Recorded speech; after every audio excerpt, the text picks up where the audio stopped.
2025 IPL নিলামে Kolkata night Riders তাদের স্কোয়াডে মাত্র 2 কোটি টাকার বেস্ট প্রাইজে আফগানিস্তান উইকেট কিপার ব্যাটসম্যান রহমুল্লাহ গুরবাজকে তাদের দলে অন্তর্ভুক্ত করেছিলেন।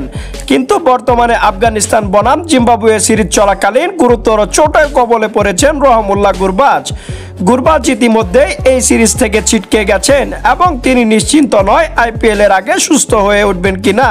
কলকাতা নাইট রাইডার্সের ভক্তদের জন্য অবশ্যই একটি দুশ্চিন্তার কারণ, কিন্তু চিন্তার কোনো কারণ নেই। যদি গুরবাজ আইপিএল 2025 থেকে ছিটকে যান তবে কলকাতা নাইট রাইডার্সের দলে নিউজিল্যান্ডের দলের বেস্ট উইকেট কিপার ব্যাটসম্যান ফিন এলেন হতে পারে বড় রিপ্লেসমেন্ট।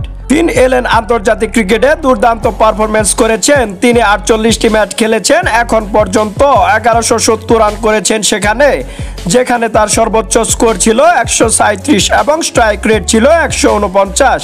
তবে চমকের বিষয় হলো ফিল এলেন 2025 আইপিএলে 75 লক্ষ টাকা বেস্ট প্রাইজ ছিল তাকে কিন্তু এখন পর্যন্ত কোনো দল কিনেনি। তো এখন যদি গুরবাজকে রিপ্লেস করতে হয় কলকাতা নাইট রাইডার্সের, তাহলে ফিল এলেন কলকাতা নাইট রাইডার্সের জন্য সেরা বিকল্প হতে পারে।